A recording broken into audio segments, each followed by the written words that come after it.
Καλησπέρα σας και καλώς ήρθατε. Είμαι ο Θεόφιλος Ποζίδης και στο σημερινό σεμινάριο της Softan θα μιλήσουμε για τη διαχείριση των παραστατικών αγορών και πωλήσεων. Επιπλέον θα συζητήσουμε για το πώς διαχειριζόμαστε τις επιβαρύνσεις των παραστατικών, δηλαδή τα διάφορα έξοδα που συνοδεύουν τις αγορές ή τις πωλήσεις, όπως τα μεταφορικά έξοδα. Θα σταθούμε επίσης στην διαχείριση των ποσοτικών εκκρεμωτήτων στις γραμμές των παραστατικών και θα συζητήσουμε επίσης για βασικές εργασίες όπως η εργασία μετασχηματισμού ή ακύρωσης παραστατικών.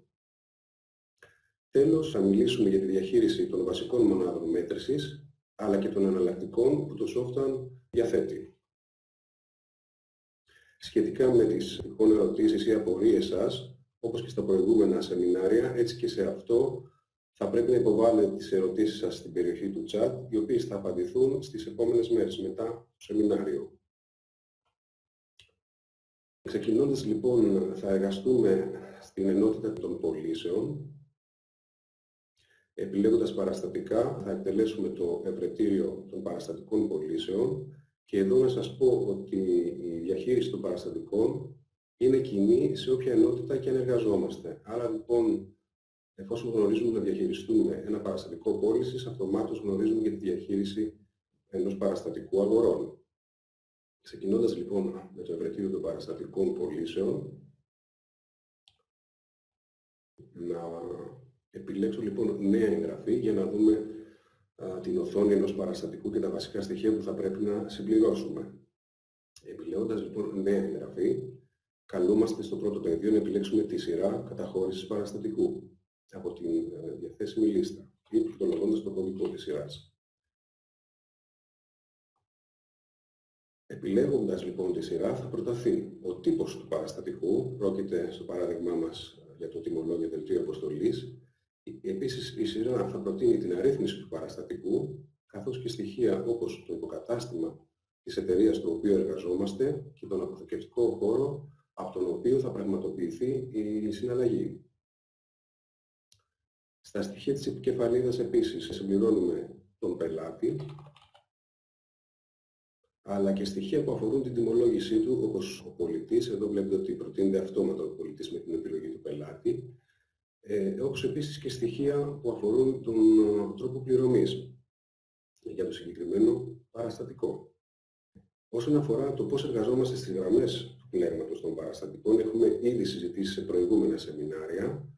Άρα λοιπόν, με βάση τα εργαλεία που διαθέτει το πλέγμα στο κάτω μέρος της οθόνης, εδώ λοιπόν θα επιλέξω 3 είδη για να κάνουμε τα σχετικά παραδείγματά μας.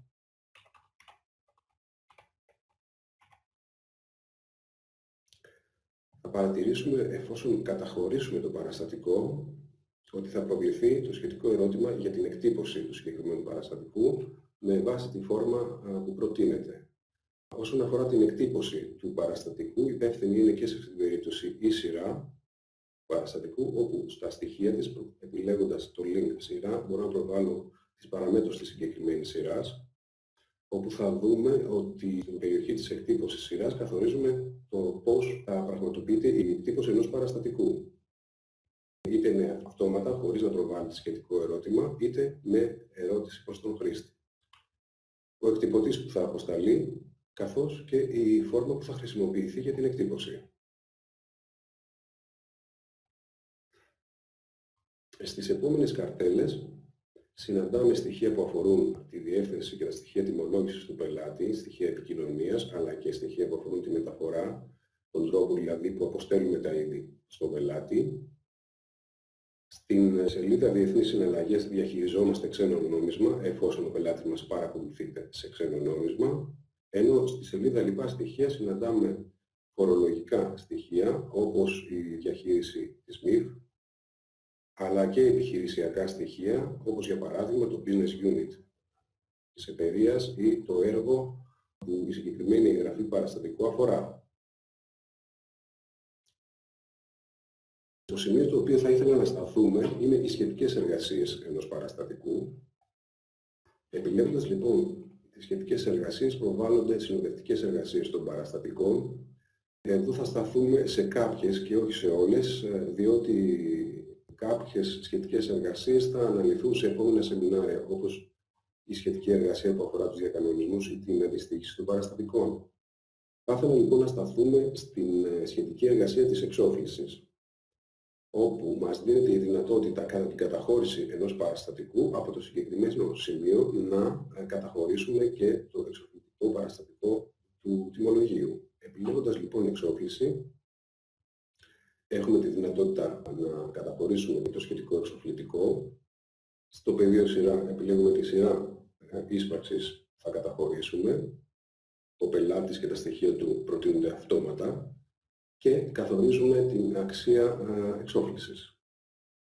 Εάν η αξία εξόφλησης διαφέρει σε σχέση με τη συνολική αξία του αρχικού παραστατικού, τότε κατά την καταχώρηση του παραστατικού θα προβληθεί σχετικό ενημερωτικό μήνυμα για τη διαφορά μεταξύ του ποσού εξόφλησης αλλά και του συνολικού ποσού του παραστατικού. Εφόσον επιλέξουμε ναι, μπορούμε να συνεχίσουμε τη διαδικασία, όπου θα παρουσιαστεί και το επόμενο ερώτημα, μάλλον δεν είναι ερώτημα, είναι προειδοποίηση, που αφορά την προειδοποίηση για την εξόφληση με ποσό μεγαλύτερο του επιτρεπτού. Στις παραμέτρους λοιπόν πωλήσεων μπορούμε να καθορίσουμε όριο εξόφλησης. Βρίσκομαι λοιπόν στο μενού παραμέτρων, εμπορική διαχείριση, πωλήσεις, παράμετροι, όπου στη σελίδα λοιπές συναντάμε την περιοχή εξόφλησης μετρητών, όπου και καθορίζουμε το όριο, το επιτρεπτό όριο εξόφλησης. Το ίδιο μπορούμε να καθορίσουμε και ως όριο λιανικής, εφόσον εργαζόμαστε στο κύκλωμα της λιανικής. Η συμπεριφορά του ελέγχου καθορίζεται από το πεδίο συμπεριφορά, η οποία μπορεί να είναι είτε προειδοποιητική, όπως στο παράδειγμα που είδαμε νωρίτερα, ή και απαγορευτική ακόμη.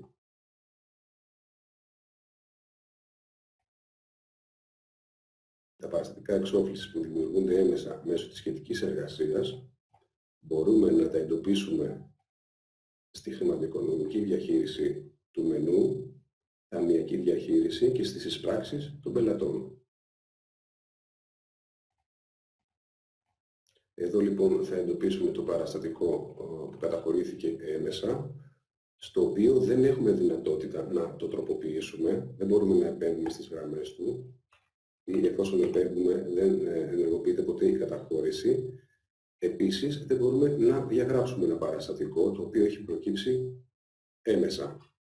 Το σημείο από το οποίο μπορούμε να διαχειριστούμε τέτοιου είδους παραστατικά είναι το σημείο από το οποίο έχουν δημιουργηθεί, δηλαδή από τη σχετική εργασία του παραστατικού που θα έχει δημιουργήσει.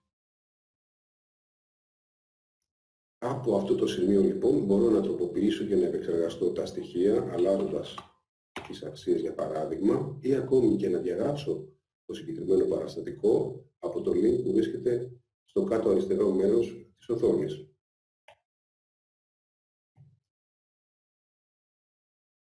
Επιπλέον, υπάρχει και η δυνατότητα αυτόματης εξόφλησης ενός παραστατικού με βάση τον τρόπο πληρωμής.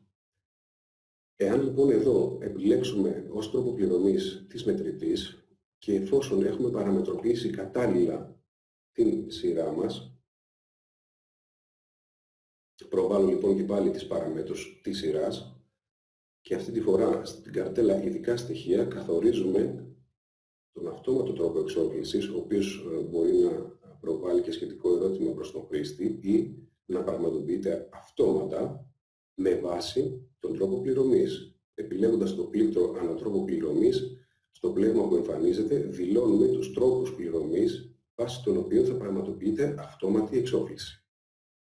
Στο πεδίο σειρά δηλώνουμε την σειρά ίσπραξης, τη σειρά του εξοφλητικού δηλαδή, που θα χρησιμοποιηθεί για την αυτόματη εξόφληση. Μπορώ να συνεχίσω σε επόμενη γραμμή, δηλώνοντας και επιπλέον τρόπους πληρωμής για αυτόματης εξόφλησης και αντίστοιχα θα πρέπει να δηλώσω για τη σχετική σειρά. Επιστρέφω στο παραστατικό. Έχουμε επιλέξει ήδη πληρωμή της μετρητής. Εφόσον λοιπόν καταχωρήσουμε το παραστατικό, εμφανίζεται το σχετικό προειδοποιητικό μήνυμα για το επιτρεπτό όριο, το οποίο το ξεπερνάμε. Και θα δούμε λοιπόν στη σχετική εργασία εξόφληση ότι έχει δημιουργηθεί εκ νέου ένα νέο εξοφλητικό παραστατικό, με την συνολική αξία του αρχικού παραστατικού. 4.240 και 80. Εδώ να διαγράψουμε λίγο και πάλι την εξόφληση.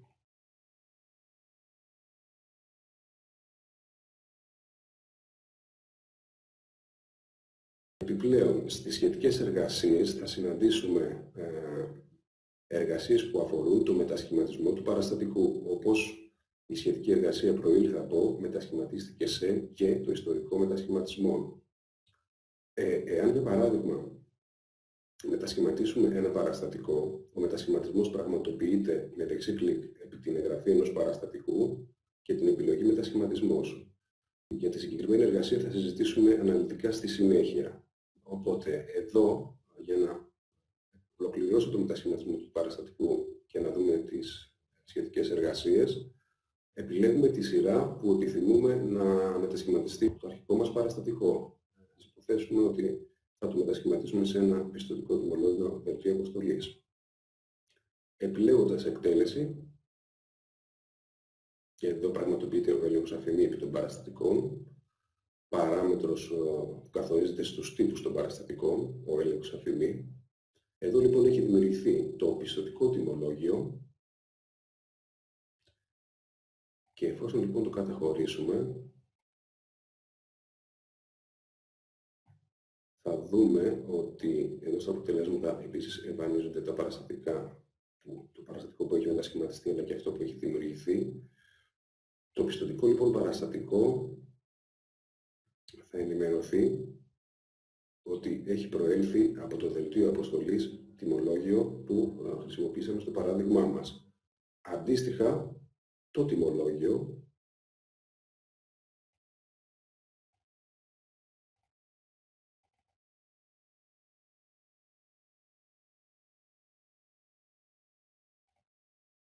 εμφανίζει πλέον ότι έχει μετασχηματιστεί σε πιστωτικό τιμολόγιο δελτίο αποστολής.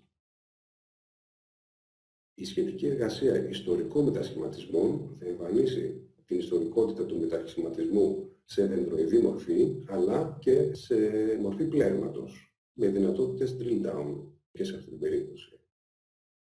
Μπορούμε να προβάλλουμε τα στοιχεία των παραστατικών που έχουν μετασχηματιστεί.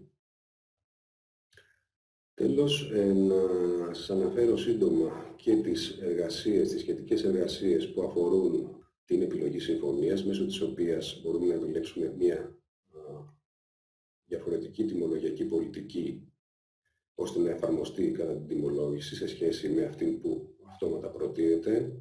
Η διαχείριση τιμολογιακών πολιτικών θα εξεταστεί σε άλλα σεμινάρια, σε επόμενα σεμινάρια. Η εργασία του επανυπολογισμού επανυπολογίζει τις τιμές και τις αξίες του παραστατικού εφόσον την εκτελέσουμε, όπως για παράδειγμα εάν επιλέξουμε μια διαφορετική συμφωνία, μια διαφορετική τιμολογιακή πολιτική που επιθυμούμε να εφαρμοστεί, ή εφόσον διαχειριζόμαστε ξένο νόμισμα και τροποποιήσουμε τις ισοτιμίες του παραστατικού, τότε μπορούμε να εκτελέσουμε την εργασία του επανυπολογισμού ώστε να επανυπολογιστούν οι τιμές και οι εκπτώσεις του παραστατικού. Μέσω της σχετικής εργασίας άρθρου και αντιστοίχησης με εισόδων-εξόδων, εφόσον έχουμε παραμετροποιήσει κατάλληλα τις γέφυρες σύνδεσης των παραστατικών, τότε με την επιλογή των συγκεκριμένων εργασιών θα προβληθεί είτε το άρθρο που έχει προκύψει στην ενότητα της γενικής λογιστικής από το συγκεκριμένο παραστατικό, είτε το παραστατικό εξόδων εφόσον διαχειριζόμαστε βιβλία β' κατηγορίας. Τέλος, να σας αναφέρω την καταγραφή εκτυπώσεων, όπου στη συγκεκριμένη οθόνη καταγράφονται οι εκτυπώσεις του συγκεκριμένου παραστατικού, η φόρμα που έχει χρησιμοποιηθεί, η ημερομηνία της εκτύπωσης, αλλά και ο χρήστης που έχει πραγματοποιήσει την εκτύπωση. Για να καταχωρούνται οι πληροφορίες των εκτυπώσεων ενός παραστατικού σε αυτό το σημείο, θα πρέπει και πάλι στην παραμετροποίηση της σειράς να έχουμε ενεργοποιήσει την αντίστοιχη παράμετρο της καταγραφής.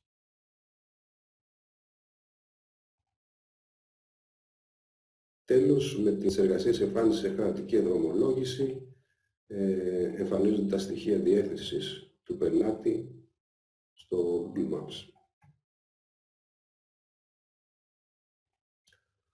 Το σημείο στο οποίο θέλω να σταθούμε και αφορά και το σημερινό σεμινάριο είναι το υποσέλιδο ενός παραστατικού, δηλαδή το footer, όπως το ονομάζουμε, όπου συγκεντρώνονται συνολικά στοιχεία ποσότητας αλλά και καθαρής αξίας όλων των γραμμών ενός παραστατικού, η αξία ΦΠΑ και η συνολική αξία, το άθροισμα δηλαδή της καθαρής και της αξίας ΦΠΑ.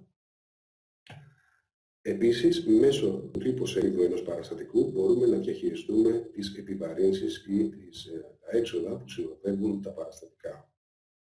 Επιλέγοντας λοιπόν το link των εξόδων, θα δούμε ότι προτείνονται σχετικά έξοδα, όπως τα μεταφορικά πωλήσεων, όπου μπορώ να δηλώσω την αξία των μεταφορικών πωλήσεων για τη συγκεκριμένη συναλλαγή κατά αυτόν τον τρόπο.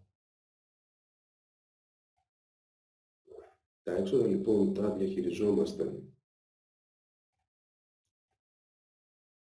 από την ενότητα των πωλήσεων και την οργάνωση, συναντάμε την λίστα των επιβαρύνσεων.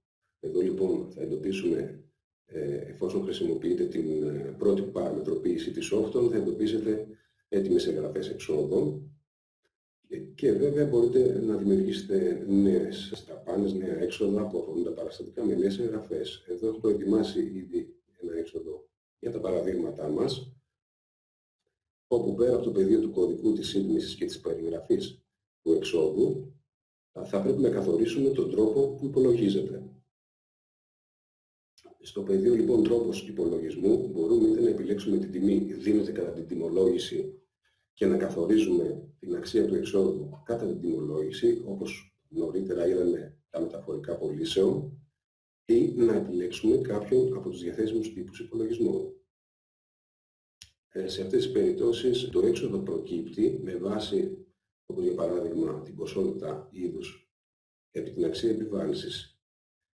Καθορίζεται λοιπόν από την ποσότητα διακίνησης των ειδών και την αξία που θα δηλώσουμε στο αντίστοιχο πεδίο. Εδώ μπορεί να δηλωθεί είτε αξία είτε ποσοστό. Θα επανέλθουμε σε αυτό το σημείο στο επόμενο μας παράδειγμα. Καθορίζουμε λοιπόν προς τρόπο υπολογισμού την τιμή δίνεται κατά την τιμολόγηση, ώστε να έχουμε τη δυνατότητα να καταχωρούμε την αξία του εξόδου κατά την τιμολόγηση. Επιπλέον, να σας αναφέρω την παράμετρο του ΦΠΑ, όπου δηλώνουμε το συντελεστή ΦΠΑ του εξόδου, το συντελεστή με τον οποίο θα υπολογίζεται ο ΦΠΑ του εξόδου,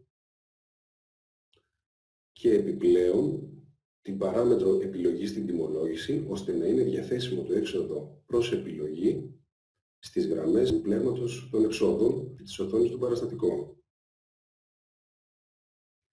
Πριν φύγω για να κάνουμε ένα παράδειγμα, να αναφέρω και την παράμετρο αξία τιμολογίου, η οποία εφόσον ενεργοποιηθεί, η αξία του εξόδου θα επηρεάζει και τη συνολική αξία του παραστατικού. Είτε θα προστίθεται, είτε θα αφαιρείται από τη συνολική αξία με βάση το πρόσημο της αξίας του εξόδου, αν είναι αρνητικό ή θετικό. Εάν επιστρέψω λοιπόν στο παραστατικό, θα δούμε ότι το συγκεκριμένο έξοδο, το έξοδο που συζητήσαμε, το έξοδο 900, είναι διαθέσιμο προς επιλογή και μπορούμε να δηλώσουμε την αξία του εξόδου. Αυτομάτως θα υπολογιστεί και ο αντίστοιχος ΦΠΑ με βάση το συντελεστή που δηλώσαμε στο έξοδο. Να δούμε τις επιβαρύνσεις που βασίζονται στα ίδια αποθήκης. Γι' αυτό λοιπόν θα πάμε στην ενότητα της αποθήκης. Εδώ να εντοπίσω το είδος κρασί για τα παραδείγματά μας, όπου στα σταθερά του στοιχεία έχω συνδέσει το συγκεκριμένο είδος με το έξοδο του ειδικού φόρου κατανάλωσης. Εάν λοιπόν ένα έξοδο διαχειρίζεται με βάση την ποσότητα των ειδών, τότε θα πρέπει να το δηλώσουμε στα σταθερά στοιχεία ενός είδους και για να είναι αυτό εφικτό θα πρέπει στα στοιχεία του εξόδου να είναι ενεργοποιημένη η παράμετρος είδος. Βλέπουμε λοιπόν ότι εδώ στον τρόπο υπολογισμού έχουμε επιλέξει τον τύπο ποσότητα είδους επί αξία επιβάρυνσης. Και αντίστοιχα στην αξία ή ποσοστό έχει δηλωθεί αρνητικό ποσοστό. Σε αυτή την περίπτωση το έξοδο που θα υπολογίζεται θα αφαιρείται από τη συνολική αξία. Επίσης, εφόσον διαχειριζόμαστε ειδικούς φόρους κατανάλωσης, τότε θα πρέπει να έχουμε ενεργοποιήσει και την παράμετρο εφοκού ειδικού φόρου κατανάλωσης, η οποία καταγράφει την αξία του ειδικού φόρου στις γραμμές των παραστατικών. Εδώ να σας πω το εξής, ότι στο πεδίο τιμή μπορούμε να δηλώσουμε την τιμή που θα υπολογίζει το ειδικός φόρος, η οποία θα υπερτερεί έναντι της τιμής που έχουμε δηλώσει επί του εξόδου. Θα μπορούσαμε να είχαμε δημιουργήσει ένα γενικό έξοδο χωρίς να δηλώσουμε αξία ή ποσοστό σε αυτό το σημείο και να δηλώνουμε την αξία ή το ποσοστό που θα υπολογίζεται το έξοδο στις καρτέλες των ειδών. Να πραγματοποιήσουμε λοιπόν και μια συναλλαγή με το συγκεκριμένο είδος.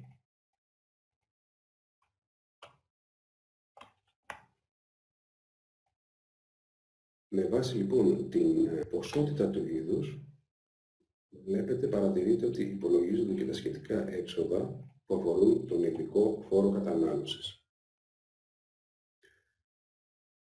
Πέρα την παραμετροποίηση που απαιτείται στην καρτέλα του είδους και του εξόδου για να πραγματοποιηθεί ο συγκεκριμένος υπολογισμός, θα πρέπει και ο τύπος του συγκεκριμένου παραστατικού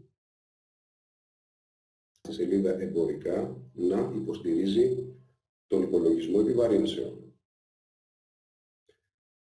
Είτε αθροιστικά είτε μόνο τα έξοδα τύπου. Ας ξεκινήσουμε λοιπόν με την περίπτωση της δεύτερης τιμής, μόνο έξοδα τύπου. Σε αυτή την περίπτωση θα πρέπει στο από κάτω ακριβώς πεδίο να δηλώσουμε την ομάδα επιβαρύνσεων. Στο πεδίο ομάδα επιβαρύνσεων δηλώνουμε ομάδες στις οποίες έχουμε προσθέσει, έχουμε συμπεκλάβει σχετικά έξοδα. Σε αυτή την περίπτωση, επί του παραστατικού του συγκεκριμένου τύπου, θα μπορούμε να διαχειριστούμε μόνο τα έξοδα που έχουμε δηλώσει στην ομάδα επιβαρύνσεων του τύπου, συν αυτά που έχουν ενεργεί την παράμετρο επιλογή στην τιμολόγηση. Στην περίπτωση της διαχείρισης αθροιστικά των επιβαρύνσεων, έχουμε τη δυνατότητα να διαχειριζόμαστε και επιπλέον έξοδα που δεν βρίσκονται στην ομάδα του τύπου, όπως τα έξοδα που συνδέουμε με το αρχείο των συναλλασσομένων. Ομάδες λοιπόν επιβαρύνσεων, πέρα από τα στοιχεία του τύπου, μπορούμε να δηλώσουμε και στις οθόνες των πελατών. Επιλέγω λοιπόν το link πελάτης για να προβάλλουμε τα στοιχεία της καρτέλας του επιλεγμένου πελάτη. Στη σελίδα λογιστικά μπορούμε να προσθέσουμε μία ομάδα εξόδων. Εδώ έχω δημιουργήσει άλλη μία ομάδα εξόδων, την οποία την έχω συνδέσει στο συγκεκριμένο πελάτη. Περιλαμβάνει δύο επιπλέον εξοδάκια. Επιπλέον, οι ομάδες εξόδων μπορούμε να αντιστοιχίσουμε και στα υποκαταστήματα των συναλλασσομένων, στα οικονομικά και λογιστικά στοιχεία μπορούμε να συνδέσουμε ομάδες εξόδων εφόσον αυτές διαφέρουν από υποκατάστημα σε υποκατάστημα. Εδώ επίσης θα εντοπίσουμε την παράμετρο απαλλαγή ειδικού φόρου κατανάλωσης εφόσον επιθυμούμε να απαλλάξουμε κάποιο υποκατάστημα του πελάτη από τον υπολογισμό του ειδικού φόρου.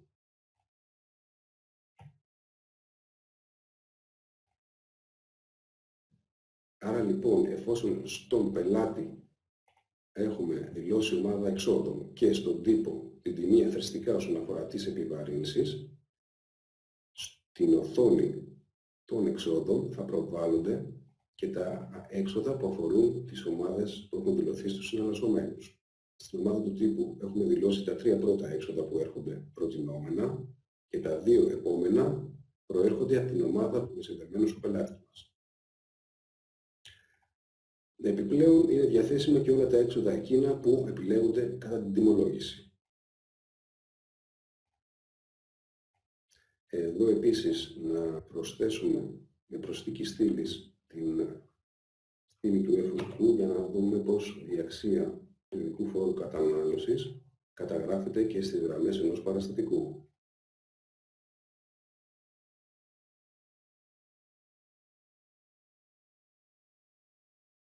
να σας αναφέρω και την παράμετρο επιβαρύνει γραμμές, καθώς και την παράμετρο ακολουθεί ΦΠΑ γραμμής. Σε περίπτωση που κάποιο έξοδο υπολογίζεται με βάση το είδος, όπως ειδικός φόρος κατανάλωσης, τότε μπορούμε να ενεργοποιήσουμε την παράμετρο ακολουθεί ΦΠΑ γραμμής, ώστε το ΦΠΑ της αξίας του εξόδου να υπολογίζεται με βάση το συντελεστή του είδους, στο οποίο αναφέρεται. Αφορά την διαχείριση εξόδων σε περιοχές με διαφορετικούς συντελεστές ΦΠΑ, ώστε και το έξοδο να ακολουθεί το συντελεστή ΦΠΑ της περιοχής. Επιπλέον, η παράμετρος επιβαρύνει γραμμές, να πάρουμε για παράδειγμα ένα άλλο έξοδο, όπως ας πούμε τα έξοδα της εργασίας. Μπορούμε λοιπόν να ενεργοποιήσουμε την παράμετρο επιβαρύνει γραμμές, εφόσον επιθυμούμε η αξία του εξόδου που υπολογίζεται να λαμβάνεται υπόψη και να επιμερίζεται στις γραμμές του παραστατικού, διαμορφώνοντας τις τιμές κόστους των ειδών.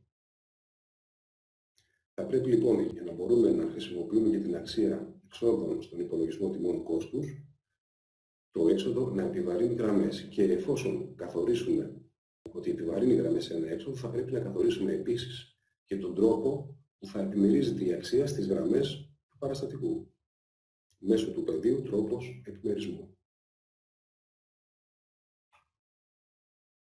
Έξοδα που συνοδεύουν τα παραστατικά μπορούμε να διαχειριστούμε και στην ενότητα των χρηματοοικονομικών, όπως για παράδειγμα στα παραστατικά εμβασμάτων.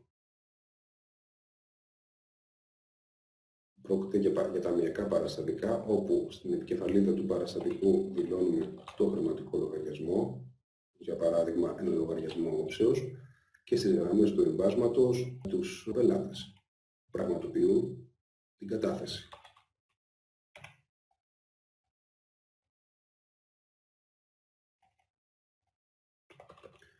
Στο κάτω μέρος λοιπόν της οθόνης ενός εμβάσματος συναντάμε και εδώ την αξία των εξόδων, όπου μπορούμε να καλέσουμε κάποιο ταμειακό έξοδο, όπως για παράδειγμα οι προμήθειες των τραπεζών για τα εμβάσματα, και να δηλώσουμε και τη σχετική αξία.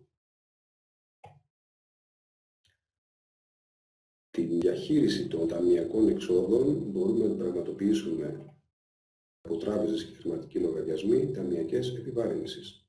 Στο ευρετήριο των ταμειακών επιβαρύνσεων δημιουργούμε τα σχετικά ταμειακά έξοδα, όπου εδώ τα πράγματα είναι πιο απλά, και καθορίζουμε πέρα από τα στοιχεία κωδικού και περιγραφής εάν θα επηρεάζει τη συναλλαγή, εάν θα μειώνει την αξία της συναλλαγής ή εάν θα την αυξάνει.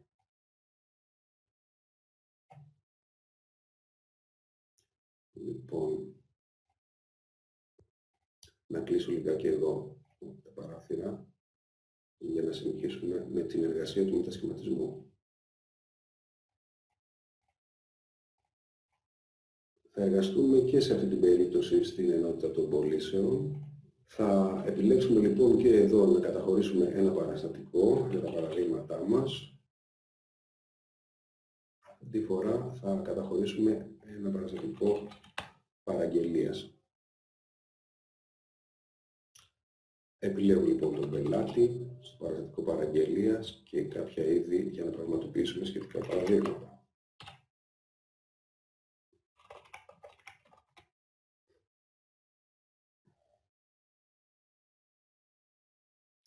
Όπως σας είπα νωρίτερα, ο μετασχηματισμός μπορεί να πραγματοποιηθεί με δεξί κλικ από την εγγραφή ενός παραστατικού και την εργασία μετασχηματισμός. Το software παρέχει και τη δυνατότητα μετασχηματισμού συγκεκριμένων γραμμών ενός παραστατικού, εφόσον διαμορφώσουμε κατάλληλα ένα ευρετήριο με ανάπτυξη γραμμών. Όπως για παράδειγμα το ευρετήριο που θα σας δείξω τώρα. Το συγκεκριμένο ευρετήριο λοιπόν αποτυπώνει τα παραστατικά με ανάπτυξη γραμμών. Εδώ έχω επιλέξει τις τρεις γραμμές που ορίσαμε στο παραστατικό παραγγελίας, το παράδειγμα που καταχώρησα μόλις πριν. Μπορούμε λοιπόν να εφαρμόσουμε δεξί κλικ στις επιθυμητές γραμμές και να πραγματοποιήσουμε μετασχηματισμό σε επίπεδο γραμμών ενός παραστατικού.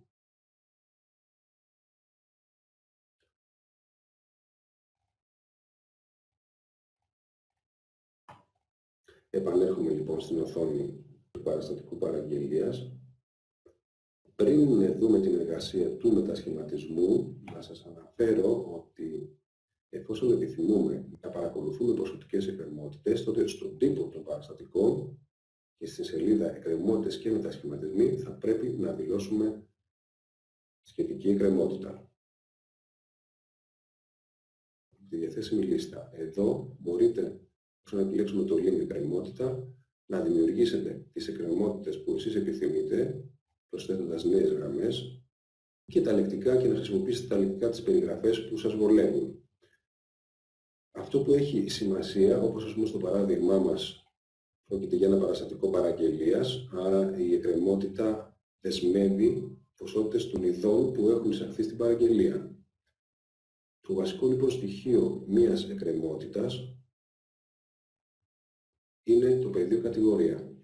Η κατηγορία της εκκρεμότητας καθορίζει αν οι ποσότητες που διακινούνται στα παραστατικά θα δεσμεύονται, όσον εργαζόμαστε εδώ στο κύκλωμα των πωλήσεων, και αντίστοιχα για τις παραγγελίες των προμηθευτών θα ενημερώνονται οι αναμενόμενες ποσότητες των ειδών. Τα στοιχεία των εκκρεμότητων ενός παραστατικού, όπως τα δεσμευμένα ή τα αναμενόμενα, καταγράφονται στα οικονομικά στοιχεία των ειδών, εφόσον ο τύπος είναι κατάλληλα παραμετροποιημένος. Εδώ επιλέγω με δεξί κλικ να προβληθούν τα οικονομικά στοιχεία του είδους, όπου στη σελίδα στοιχεία ποσοτήτων εμφανίζονται οι αναμενόμενες ποσότητες του είδους, οι δεσμευμένες ποσότητες, καθώς και το πλασματικό υπόλοιπο. Το πλασματικό υπόλοιπο προκύπτει από την πράξη, την πρόσθεση του πραγματικού υπολείπου του είδους στην αποθήκη συν τις αναμενόμενες ποσότητες. Οι αναμενόμενες ποσότητες ενημερώνονται από τις παραγγελίες που έχουμε καταχωρήσει προς τους προμηθευτές μας. Αντίστοιχα, οι δεσμευμένες ποσότητες συνήθως από τις παραγγελίες πωλήσεων.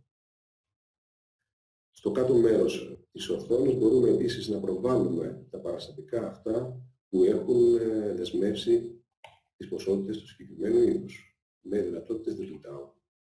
Θα προβάλλουμε και συγκεκριμένες εγγραφές. Το ίδιο ισχύει και για τις υπόλοιπες εκκρεμότητες. Συνεχίζω λοιπόν με το παράδειγμα. Να εκτελέσουμε λοιπόν το μετασχηματισμό της παραγγελίας μας. Επιλέγω λοιπόν δεξί κλικ, μετασχηματισμός, ώστε να προβληθεί η εργασία του μετασχηματισμού. Το πρώτο πεδίο λοιπόν, επιλέγουμε τη σειρά στην οποία επιθυμούμε να ανεποτραπεί το αρχικό παραστατικό. Για παράδειγμα, σε ένα τιμολόγιο δελτίο αποστολής. Οι επιτρεπόμενες σειρές μετασχηματισμού ενός παραστατικού καθορίζονται στις παραμέτρους της σειράς του παραστατικού. Εδώ λοιπόν, στην ενότητα στοιχεία μετασχηματισμού μίας σειράς, δηλώνουμε τις σειρές αναενότητα που επιθυμούμε να μετασχηματίζεται το συγκεκριμένο παραστατικό. Εδώ λοιπόν δηλώνουμε ότι το δελτίο αποστολής τιμολόγιο μπορεί να μετατραπεί σε ένα πιστωτικό 7064 έκπτωσης και σε ένα πιστωτικό τιμολόγιο 7063 δελτίο αποστολής. Κατά αυτόν τον τρόπο λοιπόν καθορίζουμε τις επιτρεπόμενες σειρές μετασχηματισμού ενός παραστατικού. Στο διάλογο του μετασχηματισμού δηλώνουμε επίσης την ημερομηνία που θα δημιουργηθεί το νέο παραστατικό, το τιμολόγιο δελτίο αποστολής στο παράδειγμά μας, όπως και στοιχεία που αφορούν τη διατήρηση τιμών του αρχικού παραστατικού στο νέο μας παραστατικό, ώστε να μην επανυπολογιστούν οι τιμές με βάση το τιμοκατάλογο, για παράδειγμα, του πελάτη, ή αν επιθυμούμε να μεταφερθούν τα έξοδα που έχουν δηλωθεί στο αρχικό παραστατικό, ως έχουν και στο νέο μας παραστατικό. Η παράμετρος διατήρησης ισοτιμιών, να διατηρηθούν ισοτιμίες όπως έχουν πληκτρολογηθεί, καταχωρηθεί στο αρχικό παραστατικό. Επιλέγοντας εκτέλεση λοιπόν, θα πραγματοποιηθεί η μετατροπή του αρχικού παραστατικού στο τελικό μας παραστατικό, αντιγράφοντας ακριβώς τις γραμμές όσο έχουν στο αρχικό παραστατικό. Ας υποθέσουμε λοιπόν ότι ο πελάτης δεν επιθυμεί την πλήρη ποσότητα που έχει παραγγείλει, αλλά λιγότερη, ή δεν επαρκεί το υπόλοιπο της αποθήκης μας. Άρα του στέλνουμε κάτι λιγότερο. Σε αυτή την περίπτωση, στο αρχικό παραστατικό, επιστρέφω λοιπόν στο παραστατικό παραγγελίας, θα δούμε λοιπόν ότι με το πρώτο είδος, στο οποίο δεν το αποστήλαμε την πλήρη ποσότητα, ότι έχει ενημερωθεί η εκτελεσμένη ποσότητα. Εδώ αρχικά να σας πω ότι έχω διαμορφώσει κατάλληλα τις στήλες του παραστατικού παραγγελίας, ώστε να εμφανίζεται η εκτελεσμένη ποσότητα, η ποσότητα που έχουμε αποστείλει σε έναν πελάτη, αλλά και η ανεκτέλεστη ποσότητα, καθώς και η ακυρωμένη ποσότητα, για την οποία θα συζητήσουμε σε λίγο. Εδώ λοιπόν φαίνεται ότι υπάρχει μια εκκρεμότητα 5 τεμαχίων, τα οποία δεν έχουμε αποστείλει στον πελάτη μας. Ενώ οι δύο τελευταίες γραμμές φαίνεται ότι έχουν μετασχηματιστεί πλήρως. Έχουμε αποστείλει και τις 10 ποσότητες στον πελάτη μας. Εάν πραγματοποιήσω εκ νέου μετασχηματισμό στο παρόν παραστατικό, τότε θα προταθεί μόνο η ανεκτέλεστη ποσότητα και θα μετασχηματιστεί πλήρως το παραστατικό, χωρίς να αφήσει κάποια ποσοτική εκκρεμότητα. Εδώ επίσης να δούμε την προσθήκη στήλης του μετασχηματισμού, ότι το συγκεκριμένο παραστατικό φαίνεται ως μερικώς μετασχηματισμένο. Εάν ο πελάτης μας τελικά δεν επιθυμεί την υπόλοιπη ποσότητα, αλλά επιθυμεί να ακυρώσει την παραγγελία του, τότε έχουμε τους εξής τρόπους διαχείρισης. Μπορούμε είτε χειροκίνητα να ακυρώσουμε την ανεκτέλεστη ποσότητα, πληκτρολογώντας την αντίστοιχη στήλη, είτε εφαρμόζοντας δεξί κλικ στη γραμμή που επιθυμούμε να ακυρώσουμε, επιλέγοντας την άρση εκκρεμότητας γραμμής. Και αυτή η ενέργεια θα μεταφέρει την ανεκτέλεστη ποσότητα στη στήλη της ακυρωμένης ποσότητας. Και έτσι, εφόσον καταχωρήσω το παραστατικό, θα φανεί ότι έχει μετασχηματιστεί πλήρως. Η άρση εκκρεμότητας μπορεί επίσης να εκτελεστεί στο σύνολο του παραστατικού με δεξί κλικ επί την εγγραφή του παραστατικού. Άρση εκκρεμότητων. Αυτό θα αφορά όλες τις γραμμές του παραστατικού που έχουν κάποια εκκρεμότητα, κάποια ποσοτική εκκρεμότητα. Η αντίστοιχη εργασία υπάρχει επίσης και για την επαναφορά των εκκρεμότητων, ώστε να επανέλθουν οι ανεκτέλεστες ποσότητες σε περίπτωση λάθος χειρισμού. Τώρα θα σας μιλήσω για δύο δυνατότητες, μάλλον για τρεις δυνατότητες αυτόματου μετασχηματισμού που παρέχει η εφαρμογή. Για τον σκοπό αυτό θα διαγράψω το τελικό μας παραστατικό.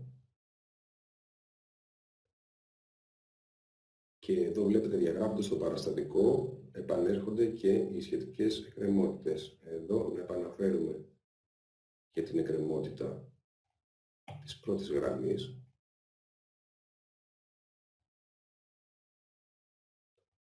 Για να πραγματοποιήσουμε το παράδειγμά μας. Για το παράδειγμά μας θα καταχωρήσω άλλη μία παραγγελία παρόμοια στον ίδιο πελάτη. Έστω λοιπόν ότι έχουμε αυτές τις δύο παραγγελίες για τον πελάτη 100. Εάν λοιπόν δεν χρησιμοποιήσουμε την εργασία του μετασχηματισμού,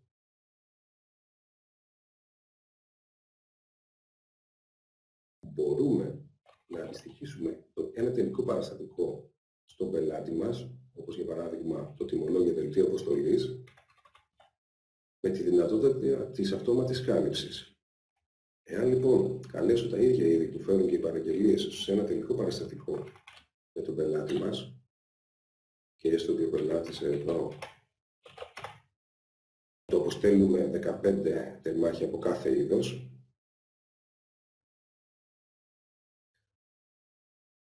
εφαρμόζοντας λοιπόν δεξί κλικ στις γραμμές, μπορούμε να επιλέξουμε την κάλυψη εκκρεμότητων για το συγκεκριμένο παραστατικό.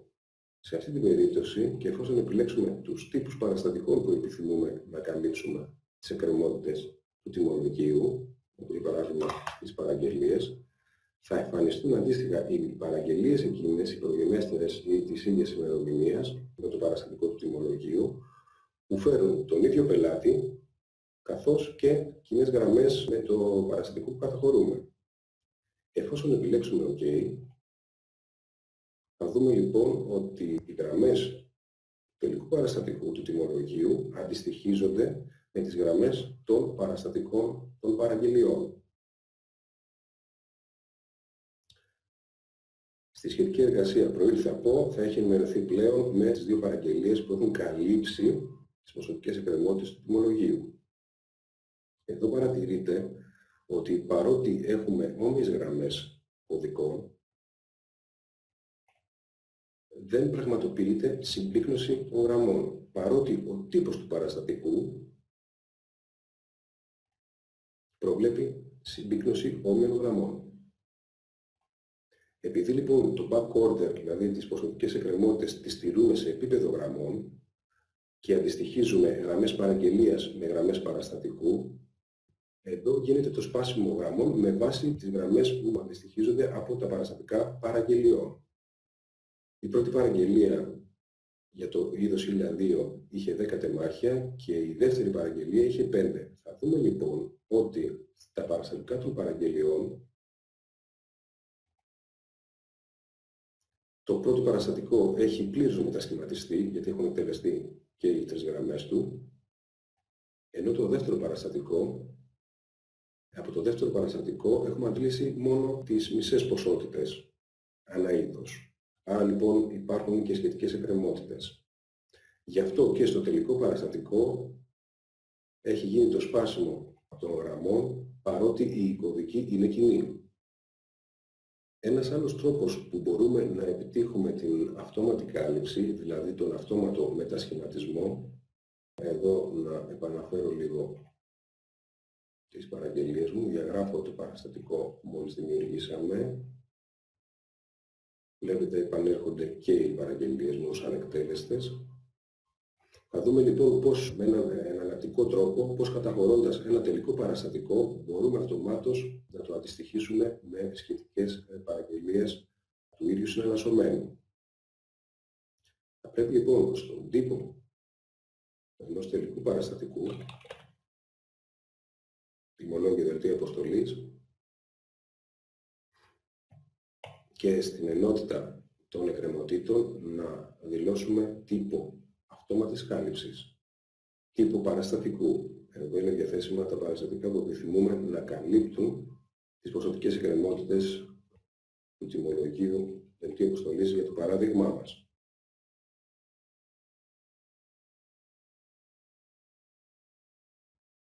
Καταχωρώντας λοιπόν το τελικό μας παραστατικό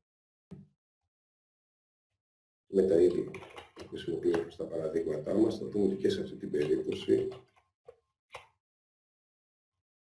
οι γραμμές θα καλυφθούν αυτομάτως και θα σπάσουν με βάση τα παραστατικά των παραγγελιών από τα οποία προέρχεται. Και επίσης αυτομάτως θα ενημερωθεί και η σχετική εργασία του προήλθε από τις σχετικές παραγγελίες. Κατά αυτόν τον τρόπο λοιπόν μπορούμε να μετασχηματίζουμε, μάλλον να δένουμε, να συνδέουμε τα αρχικά παραστατικά με τα τελικά τους παραστατικά, καλύπτοντας τις ποσοτικές τους εκκρεμότητες. Εδώ να αφαιρέσω λίγο τον τύπο αυτόματης κάλυψης.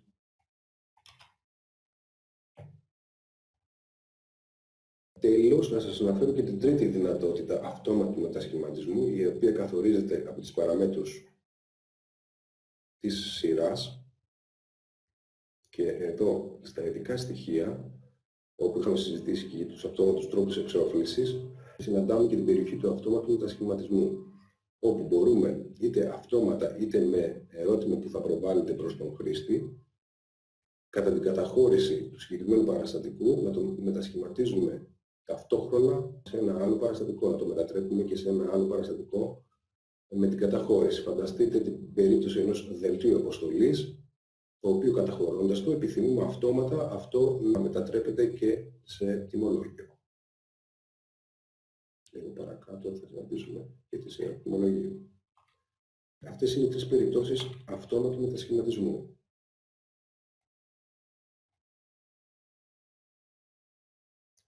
Να σας πω επίσης ότι η δυνατότητα του μετασχηματισμού μπορεί να πραγματοποιηθεί και μαζικά, εφόσον επιλέξουμε δύο εγγραφές ή περισσότερες εγγραφές επί του ευρετηρίου. Εφαρμόζοντας σε αυτές δεξί κλικ μετασχηματισμός, μπορούμε να τις μετασχηματίσουμε ταυτόχρονα. Επίσης, μπορούμε να ομαδοποιήσουμε τα αποτελέσματα των μετασχηματισμών που αφορούν πολλά παραστατικά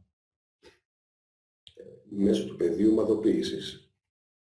Έχουμε τη δυνατότητα εδώ είτε να τα μετατρέψουμε ένα προς ένα, δηλαδή εφόσον έχουμε επιλέξει δύο παραγγελίες, θα παραχθούν αντίστοιχα δύο τιμολόγια δελτία αποστολής.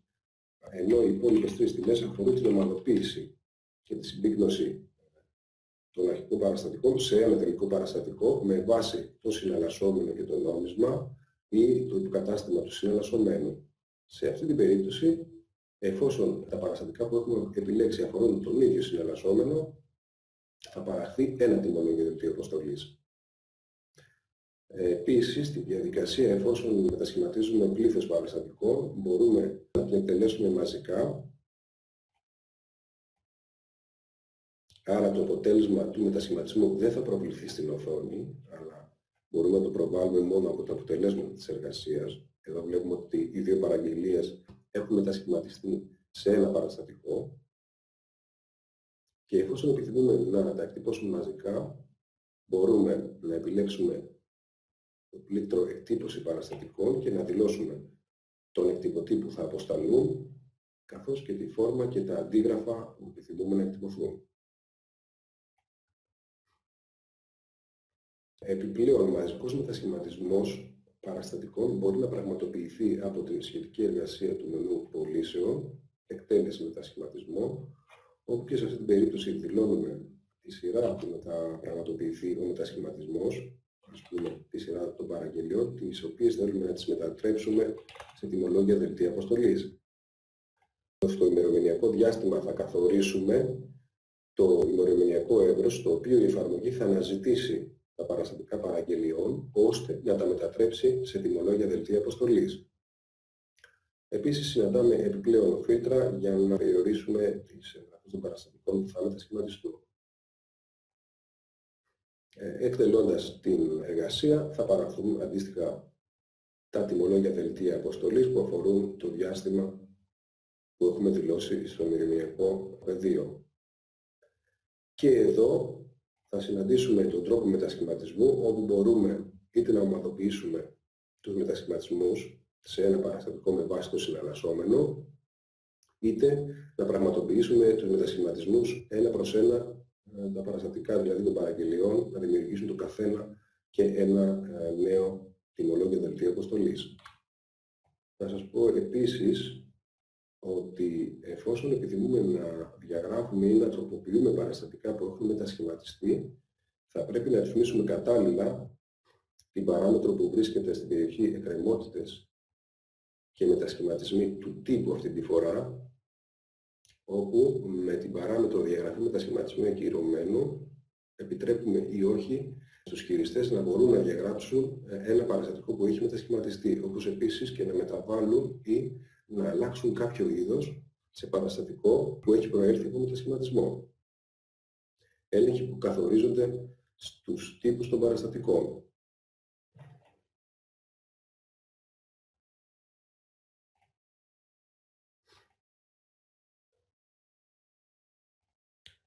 Να διαγράψω λίγο και αυτό το παραστατικό για να συνεχίσουμε τα παραδείγματά μας.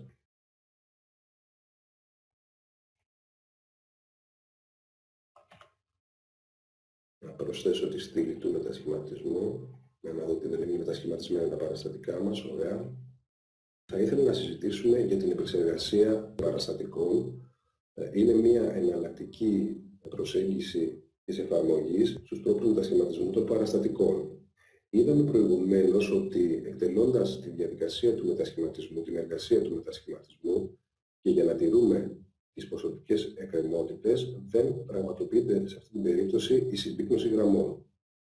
Εφόσον λοιπόν επιθυμούμε τη συμπίκνωση γραμμών, μπορούμε να χρησιμοποιήσουμε την εργασία της επεξεργασίας και όχι του μετασχηματισμού. Να πραγματοποιήσουμε κάποια σχετικά παραδείγματα για να δούμε πώς λειτουργεί. Μέσω της επεξεργασίας, η οποία λειτουργεί όπως και η επεξεργασία του μετασχηματισμού. Εδώ θα δείτε, συγγνώμη, να επιλέξω επεξεργασία αυτή τη φορά και όχι μετασχηματισμό. Οι εργασίες λοιπόν μοιάζουν, έχουν παρόμοια πεδία. Εδώ επιλέγουμε την σειρά που επιθυμούμε να μετατραπούν τα παραστατικά που έχουμε επιλέξει, καθώς και στοιχεία όπως η διατήρηση τιμών ή η διατήρηση ισοτιμιών, όπως είδαμε και στην εργασία του μετασχηματισμού. Το σημείο στο οποίο διαφέρουν οι δύο εργασίες είναι το πεδίο της κάλυψης. Εφόσον χρησιμοποιήσουμε την επεξεργασία για να μετασχηματίσουμε τα παραστατικά μας, σε αυτή την περίπτωση δεν τηρούμε αρχείο εκκρεμωτήτων που ακόρνται στα αρχικά μας παραστατικά. Για να γίνω πιο κατανοητός, ας πραγματοποιήσουμε την επεξεργασία των παραστατικών. Εκτελώ λοιπόν την εργασία. Εδώ βλέπετε, παρότι το νέο παραστατικό προκύπτει από δύο παραγγελίες, στις γραμμές του παραστατικού πραγματοποιείται συμπίκνωση. Ο λόγος είναι ότι χρησιμοποιούμε την εργασία της επεξεργασίας. Εάν χρησιμοποιούσαμε την εργασία του μετασχηματισμού, για παράδειγμα για το πρώτο είδος, θα υπήρχαν δύο γραμμές από 10 τεμάχια, όπως είναι και οι γραμμές των δύο παραγγελιών που χρησιμοποιούμε για το μετασχηματισμό. Εδώ ας υποθέσουμε ότι και σε αυτή την περίπτωση ο πελάτης δεν επιθυμεί και τα 20 τεμάχια της πρώτης γραμμής, αλλά μόνο τα 10.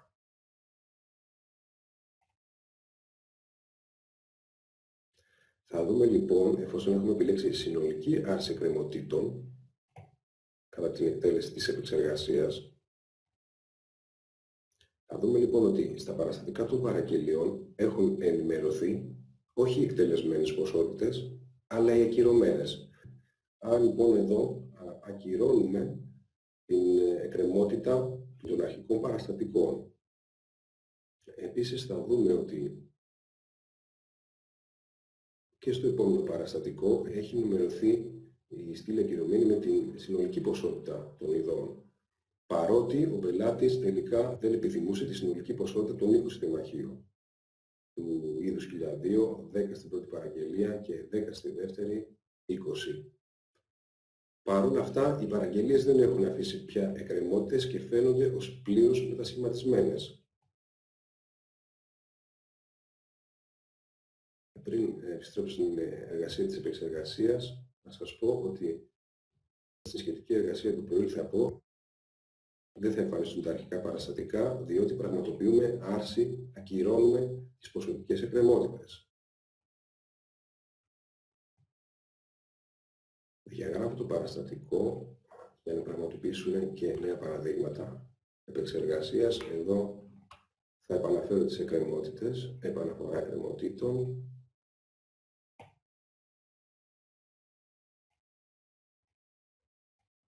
Ωραία. Επιλέγω ξανά τα δύο παραστατικά και επεξεργασία. Αυτή τη φορά θα χρησιμοποιήσουμε την κάλυψη με τη μέθοδο μερική άρση εκκρεμωτήτων. Σε αυτή λοιπόν την περίπτωση, εφόσον εκτελέσουμε την επεξεργασία και επιλέξουμε πάλι 10 τεμάχια για την πρώτη γραμμή, δεν θα αποστείλουμε την πλήρη ποσότητα στο πελάτη μας, τότε σε αυτή την περίπτωση στα αρχικά παραστατικά θα δούμε ότι το πρώτο έχει μετασχηματιστεί πλήρως, έχουν ακυρωθεί οι ποσότητες και των 2 γραμμών, ενώ στο δεύτερο παραστατικό έχει παραμείνει μία εκκρεμότητα, τα 10 ανεκτέλεστα τεμάχια του πρώτου είδους. Αυτό είναι το αποτέλεσμα της μερικής άρσης. Η μερική άρση κατά την επεξεργασία θα ακυρώσει μόνο τις ποσότητες που αποστέλλονται. Τέλος, υπάρχει και η δυνατότητα της διαγραφής εκκρεμωτήτων. Εδώ να επαναφέρω την εκκρεμότητα για να κάνουμε ένα τελευταίο παράδειγμα. Επαναφορά εκκρεμωτήτων.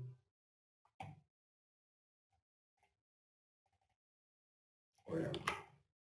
Επιλέγω λοιπόν επεξεργασία παραστατικών σε τιμολόγιο δελτίο αποστολής και αυτή τη φορά επιθυμούμε να διαγράφονται οι εκκρεμότητες. Σε αυτή την περίπτωση, εφόσον εκτελεστούν πλήρως οι παραγγελίες, τότε θα διαγραφούν και τα παραστατικά των παραγγελιών. Πάμε να δούμε το παράδειγμα. Επιλέγω λοιπόν εκτέλεση. Και πραγματοποιώ πάλι το ίδιο παράδειγμα για την πρώτη γραμμή του παραστατικού. Δεν αποστέλουμε την πλήρη ποσότητα. Άρα η συγκεκριμένη ποσότητα θα παραμείνει ως ανεκτέλεστη στα αρχικά παραστατικά. Εδώ λοιπόν, εάν κάνω ένα refresh στο εφετήριό μου, θα δούμε ότι το ένα παραστατικό από τα δύο, επειδή έχει πλήρως καλυφθεί, θα διαγραφεί και από την οθόνη.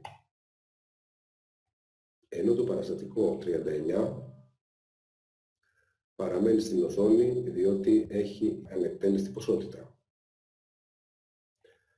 Εδώ λοιπόν, για να συνοψίσω, κατά την εργασία του μετασχηματισμού και για να τηρούμε το backorder, τις ποσοτικές εκκρεμότητες των αρχικών παραστατικών, δεν μπορούμε να πραγματοποιήσουμε συμπίκνωση γραμμών στα τελικά παραστατικά. Εάν επιθυμούμε λοιπόν τη συμπίκνωση, τότε μπορούμε να χρησιμοποιήσουμε την εργασία της επεξεργασίας παραστατικών, μέσω της οποίας κάνουμε την πληροφορία του backorder.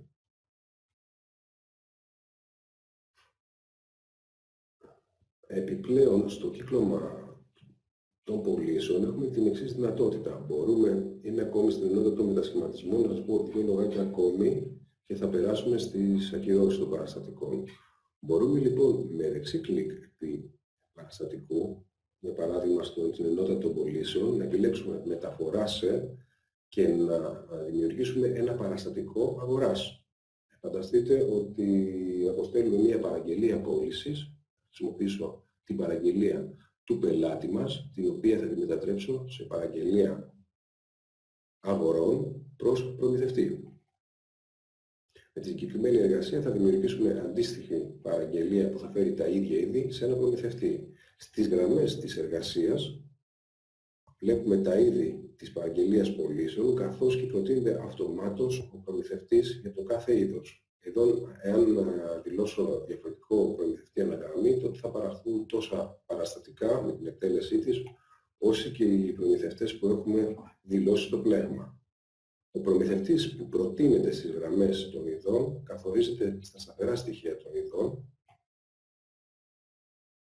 στην καρτέλα εμπορία και στο tab τιμές αγοράς κατά προμηθευτή δηλώνουμε το συνήθι προμηθευτή του κάθε είδους, ώστε να έχετε προτινόμενος σχετικές εργασίες που αφορούν το είδος.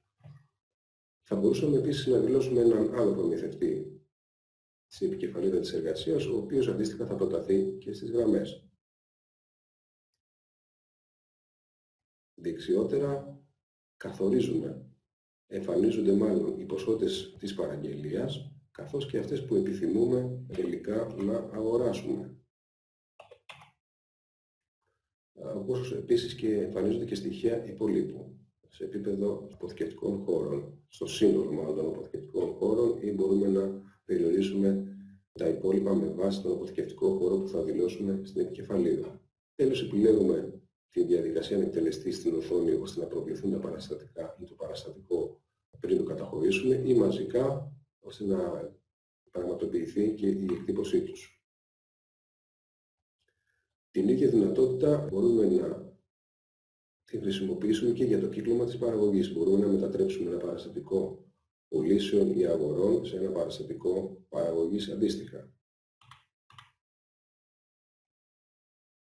Επίσης, υπάρχει δυνατότητα με δεξί κλικ επί του παραστατικού να χρησιμοποιήσουμε την αντιγραφή του παραστατικού, μέσω της οποίας επανεκδίδουμε ένα νεότερο παραστατικό, αντιγράφοντας τα στοιχεία του αρχικού.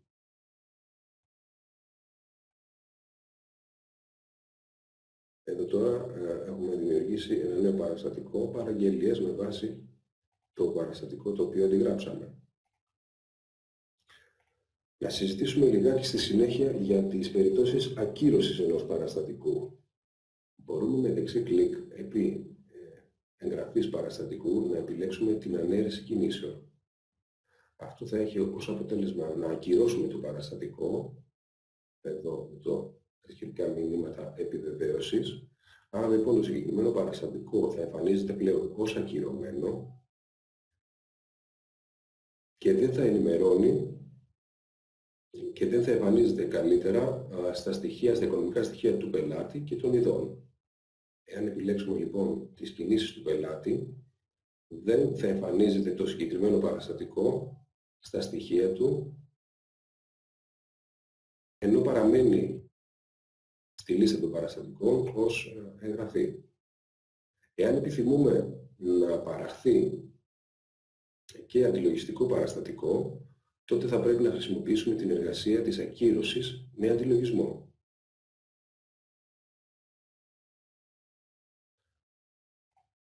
Σε αυτή την περίπτωση προβάλλεται μάλλον προς καταχώρηση το αντίστοιχο ακυρωτικό του αρχικού παραστατικού και επιλέγοντας καταχώρηση θα δούμε ότι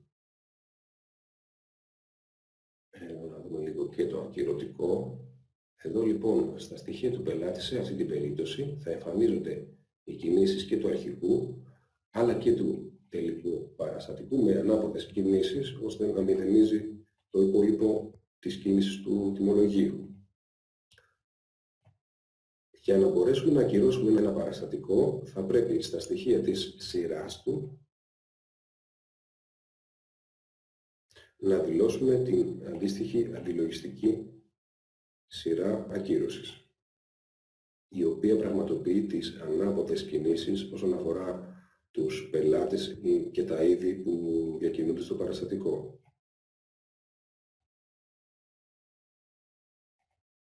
Τέλος, η τελευταία δυνατότητα που παρέχει η εφαρμογή, εδώ να δημιουργήσω ένα νέο παραστατικό για να το αντιγράψουμε και να κάνουμε το τελευταίο μας παράδειγμα. Εδώ πριν κάνω το τελευταίο παράδειγμα να σας πω ότι στους τύπους και στα λογιστικά καθορίζεται αν η ακύρωση ενός παραστατικού μπορεί να πραγματοποιείται μόνο κατά την ημέρα την οποία έχει εκδοθεί ή οποιαδήποτε ημέρα. Υπάρχει ο σχετικός έλεγχος στους τύπους των παραστατικών. Τελευταία περίπτωση λοιπόν ακύρωσης ενός παραστατικού είναι η επανέκδοση με αντιλογισμό. Σε αυτή την περίπτωση θα καταχωρηθεί αυτομάτως το ακυρωτικό παραστατικό, ενώ θα προβληθεί νέα οθόνη για να επανεκδώσουμε το αρχικό παραστατικό, είτε δηλώνοντας μια νέα σειρά, είτε τροποποιώντας τις γραμμές του. Αυτή είναι λοιπόν και η περίπτωση της επανέκδοσης με αντιλογισμό. Το τελευταίο σημείο που θα σταθούμε για σήμερα είναι η διαχείριση των μονάδων μέτρησης. Τις μονάδες μέτρησης τις διαχειριζόμαστε από το μενού παραμέτρων εταιρείες, λοιπές ρυθμίσεις, μονάδες μέτρησης. Η λίστα λοιπόν των μονάδων μέτρησης. Εδώ μπορούμε να δημιουργήσουμε νέες ή να διαχειριστούμε τις υπάρχουσες. Στα στοιχεία μιας μονάδας μέτρησης δηλώνουμε αν αυτή θα παρακολουθείται σε διαστάσεις. Εδώ υπάρχουν δυνατότητες της παρακολούθησης μονάδων μέτρησης με δύο διαστάσεις, όπως η επιφάνεια, στα τετραγωνικά μέτρα, ή ακόμη και μετρήσεις, όπως οι είδη που παρακολουθούνται με διαστάσεις όγκου. Εφόσον δημιουργήσουμε τις μονάδες μέτρησης ή τις τροποποιήσουμε όπως επιθυμούμε, τότε θα πρέπει να συνδέσουμε τις μονάδες με τα είδη αποθήκης. Εδώ λοιπόν εκτελώ τη λίστα με τα είδη αποθήκης. Μάλιστα έχω προετοιμάσει εδώ κάποια είδη για τα παραδείγματά μας. Στα σταθερά λοιπόν στοιχεία του είδους και στην καρτέλα βασικά στοιχεία δηλώνουμε την βασική μονάδα μέτρησης του είδους, στο παράδειγμά μας τα τεμάχια, στην οποία μπορούμε να λαμβάνουμε αποτελέσματα για τις ποσότητες αλλά και για τις αξίες και για το κόστος του είδους από τις οικονομικές αναφορές. Στην καρτέλα μέτρηση και εναλλακτική κωδική συναντάμε επιπλέον εναλλακτικές μονάδες μέτρησης, όπως είναι η δεύτερη εναλλακτική μονάδα μέτρησης, όπου και στη δεύτερη μονάδα μέτρησης μπορούμε να ενημερωνόμαστε για το είδος όσον αφορά τα οικονομικά του στοιχεία, τα στοιχεία ποσοτήτων και τα στοιχεία κόστους. Εάν λοιπόν ένα είδος διαχειρίζεται σε δύο μονάδες μέτρησης, σε τεμάχια για παράδειγμα και σε πακέτα, τότε από τις σχετικές του εργασίες μπορούμε να προβάλλουμε τα οικονομικά του στοιχεία και στη δεύτερη μονάδα μέτρησης του είδους. και στα στοιχεία ποσοτήτων υπάρχει συγκεκριμένη δυνατότητα.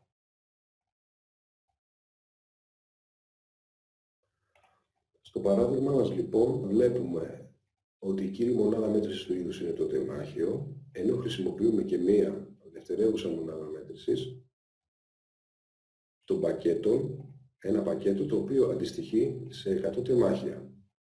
Οι επόμενες δύο μονάδες μέτρησης είναι οι βοηθητικές μονάδες μέτρησης, τις οποίες δεν μπορούμε να πάρουμε πληροφορίες των οικονομικών στοιχείων του είδους, αλλά τις χρησιμοποιούμε προς διευκόλυνση της καταχωρήσης των παραστατικών αγορών και πωλήσεων. Εδώ στο παράδειγμά μας χρησιμοποιώ ως μονάδα μέτρησης αγορών το κυβότιο, το οποίο περιλαμβάνει 100 τεμάχια. Τα τεμάχια είναι η βασική μονάδα μέτρησης του είδους. Θα συζητήσουμε αναλυτικότερα εδώ για τη σχέση, πώς καθορίζουμε τη σχέση των μονάδων μέτρησης, των βασικών μονάδων μέτρησης με των εναλλακτικών. Πώς πραγματοποιήσουμε αρχικά ένα παράδειγμα. Αυτή τη φορά θα εργαστούμε εδώ στο κύκλωμα των αγορών για τα παραδείγματά μας, όπου και εδώ έχω διαμορφώσει κατάλληλα τις στήλες του παραστατικού, προβάλλοντας τη στήλη ποσότητα 1, η οποία αντιστοιχεί, να καλέσω λίγο το είδος, να το δούμε. Η στήλη ποσότητα 1 αντιστοιχεί στην κύρια μονάδα μέτρησης, στα τεμάχια.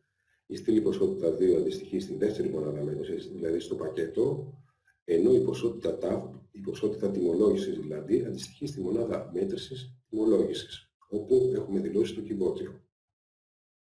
Εάν λοιπόν οι προμηθευτές μας αποστέλουν το συγκεκριμένο είδος σε συσκευασία κυβωτίου, δηλώνοντας ένα κυβότιο, αυτομάτως θα ενημερωθούν και οι δύο άλλες μονάδες μέτρησης που παρακολουθούμε το είδος. Το ίδιο θα ισχύσει και αν πληκτρολογήσω αντί για κυβότια πακέτα. Εάν πληκτρολογήσω 20 πακέτα, αντιστοίχως θα προταθούν 2 κυβότια και 2.000 τεμάχια. Εδώ επίσης μπορούμε να πληκτρολογήσουμε τεμάχια. Αντιστοίχως θα ενημερωθούν και οι άλλες μονάδες μέτρησης του είδους. Επιστρέφοντας λοιπόν στην καρτέλα του είδους, να συζητήσουμε για το πώς καθορίζουμε τη σχέση των μονάδων μέτρησης.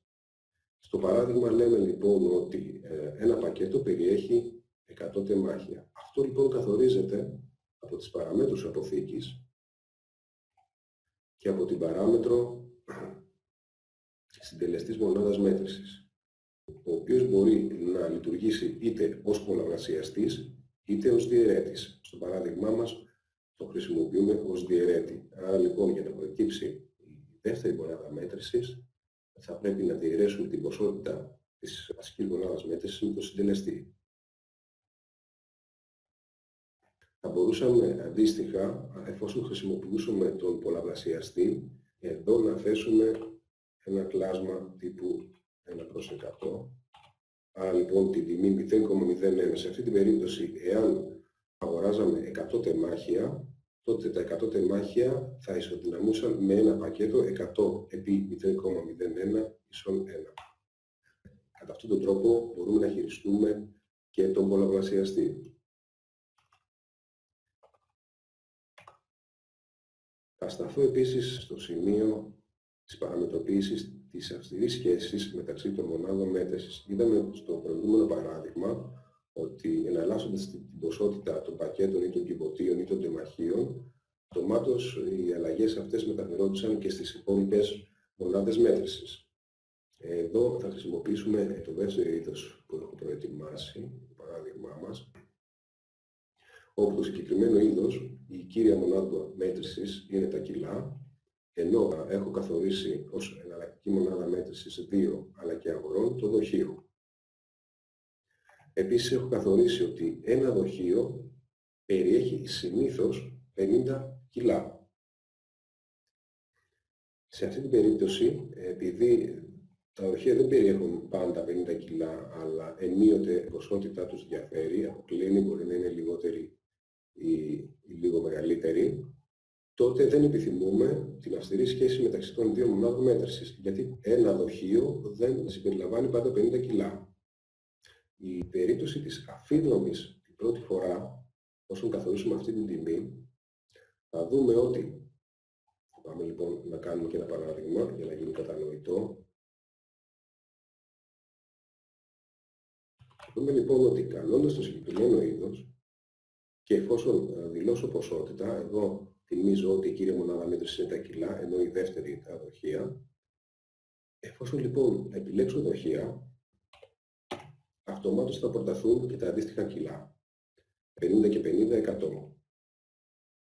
Αυτή η πρόταση πραγματοποιείται μόνο κατά την πρώτη φορά που δηλώνω ποσότητα στο είδος. Επειδή λοιπόν οι σχέσεις δεν είναι αυστηρές και τα δύο δοχεία τελικά δεν περιέχουν 100 κιλά, αλλά περιέχουν 80 κιλά, θα δούμε λοιπόν ότι κατά τη δεύτερη τροποποίηση της γραμμής δεν επηρεάζονται αντιστοίχως και οι υπόλοιπες μονάδες μέτρησης. Εδώ και 50 να δηλώσω, η ποσότητα 2 θα παραμείνει ως έχει, διότι οι σχέσεις μεταξύ των μονάδων μέτρησης δεν είναι αυστηρές.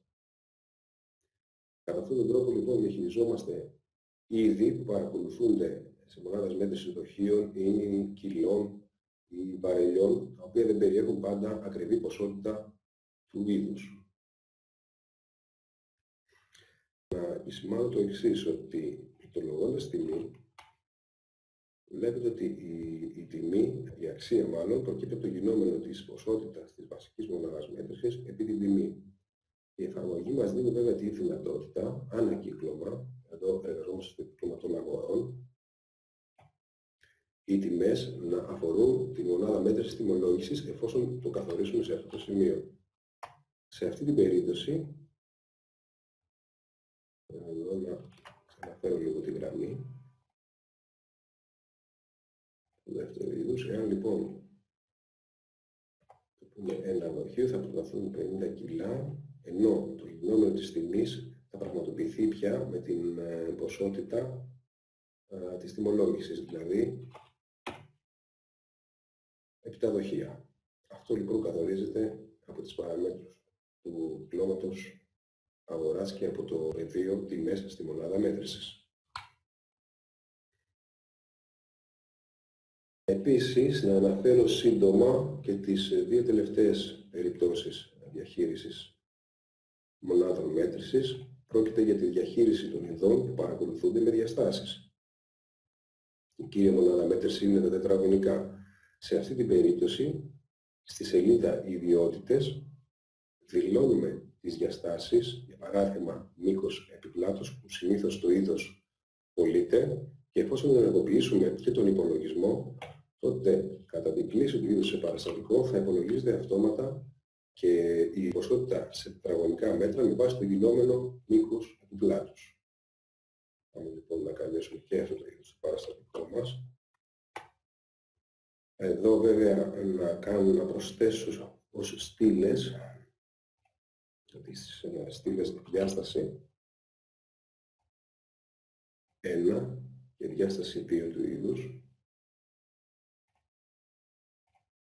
Εδώ βλέπουμε λοιπόν ότι έχουν προταθεί οι διαστάσεις που έχουμε δηλώσει στα σταθερά στοιχεία του είδους και με βάση το γινόμενό τους προκύπτει η ποσότητα 1 που είναι τα τετραγωνικά μέτρα. Εάν το είδος πωλείται με βάση τις διαστάσεις του, τότε μπορούμε επί της γραμμής του παραστατικού να δηλώνουμε τις διαστάσεις ώστε να προκύπτουν αντίστοιχα και τα τετραγωνικά μέτρα του είδους. Μία άλλη περίπτωση διαχείρισης ειδών με διαστάσεις που έχω προετοιμάσει για να μιλήσουμε για αυτή είναι η περίπτωση που η κύρια μονάδα μέτρησης του είδους είναι το τετραγωνικό, όμως η μονάδα που πουλάμε είναι το τεμάχιο. Και σε αυτή την περίπτωση θα μπορούσαμε να δηλώσουμε τη συνήθη διάσταση. Φανταστείτε ένα πλακάκι, για παράδειγμα. Δηλώνουμε λοιπόν τη διάσταση του αυτό το πλακάκι και αυτόματο υπολογισμό και στις γραμμές λοιπόν των παραστατικών έχουμε τις εξής δυνατότητες. Εφόσον καλέσω και αυτό το είδος, θα προταθεί αρχικά με βάση τις διαστάσεις η αρχική ποσότητα σε τετραγωνικά μέτρα και έχουμε τη δυνατότητα, εφόσον δηλώσουμε τα τετραγωνικά μέτρα στην αντίστοιχη στήλη της ποσότητας 1 που αναφέρεται στα τετραγωνικά μέτρα, για παράδειγμα, αν θέλουμε να καλύψουμε επιφάνεια 100 τετραγωνικών μέτρων, τότε αυτομάτως θα υπολογίζονται και τα αντίστοιχα τεμάχια που απαιτούνται για την κάλυψη της συγκεκριμένης επιφάνειας. Επίσης, το πεδίο μεταφοράς καθορίζει σε ποια μονάδα μέτρησης θα προτείνεται το γινόμενο των δύο διαστάσεων, αν αυτό θα αφορά την μονάδα μέτρησης τιμολόγησης ή την βασική μονάδα μέτρησης ή ακόμη και την εναλλακτική. Σε αυτό το σημείο έχω ολοκληρώσει ό,τι είχα να σας πω για το απόψινό σεμινάριο. Σας ευχαριστώ πολύ για τη συμμετοχή σας. Να είστε καλά.